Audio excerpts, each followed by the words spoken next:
চিপাঝাৰৰ টেকেলীয়া কুৰগ্ৰেণ্ড গাঁৱত শ্ৰী শ্ৰী শিৱ মন্দিৰ প্ৰাণ প্ৰতিষ্ঠা আৰু মহাশিৱৰাত্ৰি পূজা উদযাপন। চিপাঝাৰ সমজিলাৰ টেকেলীয়া কুৰগ্ৰেণ্ড গাঁৱত শ্ৰী শ্ৰী শিৱ মন্দিৰ প্ৰাণ প্ৰতিষ্ঠা আৰু মহাশিৱৰাত্ৰি পূজা আজিৰে পৰা 4 দিনীয়াকৈ বৰ্ণাঢ্য কাৰ্যসূচীৰে উদযাপন কৰা হৈছে। 2006 চনতে স্থাপিত শ্ৰী শ্ৰী শিৱ মন্দিৰৰ পুনৰ আটকধুনীয়াকৈ নিৰ্মাণ কৰি বুধবাৰে বৰ্ণাঢ্য কাৰ্যসূচীৰে শ্ৰী শ্ৰী শিৱ মন্দিৰ প্ৰাণ প্ৰতিষ্ঠা কৰা হয়।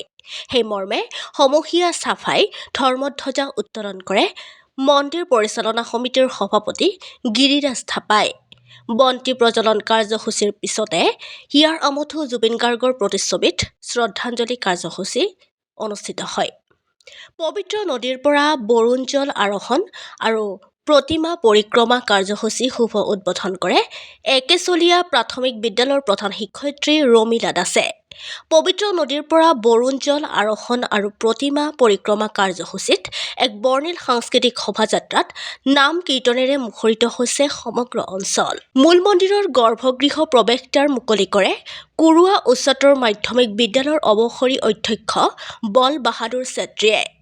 সন্ধিয়া মধ্যগ্ৰেণ্ড মহিলা কীৰ্তন দলৰ দ্বাৰা সংকীৰ্তন পৰিৱেশনৰ লগতে মাংগলিক আৰতি অৰ্চনা কাৰ্যসূচী ৰূপায়ণ কৰা হয়।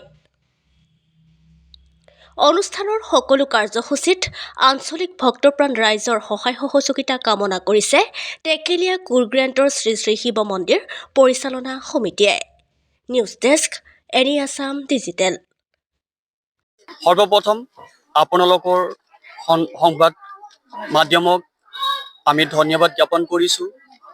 দৰং জিলাৰ চিপাঝাৰ মৌজাৰ টেকেলীয়া কুৰগ্ৰেণ্ড গাঁৱত আজি প্ৰায় 10 মাহৰ এক পৰিশ্ৰমত শ্ৰী শ্ৰী শিৱ মন্দিৰ প্ৰাণ প্ৰতিষ্ঠা আৰু মহাশিৱৰাত্ৰিৰ উদযাপনৰ উপলক্ষে আমি 4 দিনীয়া কাৰ্যক্ৰমণিকাৰে অনুষ্ঠান আয়োজন কৰিছোঁ।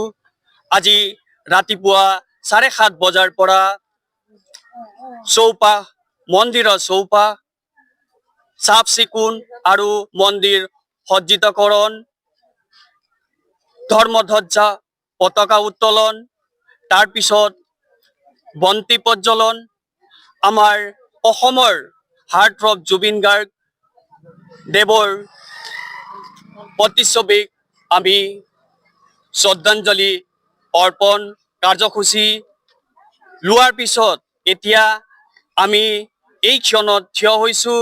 আজিৰ বিশেষ এই কাৰ্যক্ৰমণিকা হৈছে শ্ৰী শ্ৰী শিৱ মন্দিৰ প্ৰাণ প্ৰতিষ্ঠাৰ জল আৰোহণ আৰু মন্দিৰ মূৰ্তি পৰিক্ৰমাৰ এক বিশেষ শোভাযাত্ৰাৰে আমি মন্দিৰ প্ৰাংগণৰ পৰা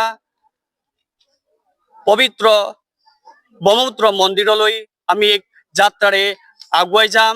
তাৰপিছত আহি আমাৰ গাঁৱৰ টেকেলীয়া কুৰগ্ৰেণ্ড গাঁৱৰ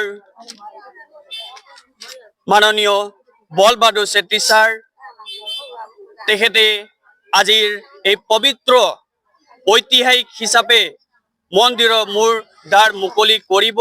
তেখেতক আমি আমন্ত্ৰণ জনাইছোঁ। তেখেতো আহি আমাৰ মাজত উপস্থিত হৈছে আৰু ইয়াৰ পিছত আমি দীঘলীয়া এক দিনজোৰা কাৰ্যসূচী 4 দিনীয়াকৈ উদযাপন কৰিবলৈ আমি প্ৰস্তুতি চলাইছোঁ। নমস্কাৰ, সকলো ভক্তবান ৰাইজলৈ মই শ্ৰদ্ধা ভৰা সেৱা নিব দিছোঁ।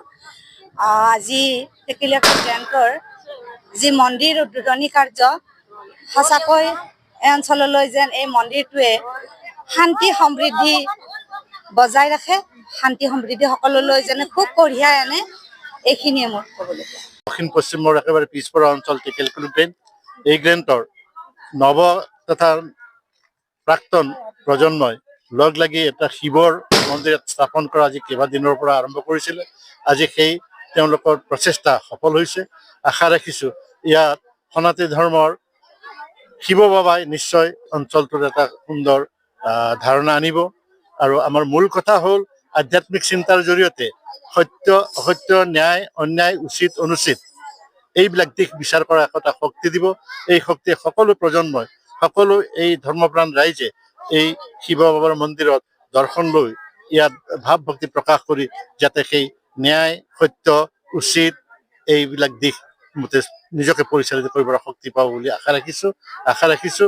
এই মন্দিৰ বা এই শিৱ বাবাৰ মন্দিৰে নিশ্চয় এই বৃহত্তৰ টেকেলিকুৰ গ্ৰেণ্ড অঞ্চলত এটা আধ্যাত্মিক তথা সুস্থ বৃদ্ধি নিশ্চয় কৰিব। এইখিনি মই ক'বলৈ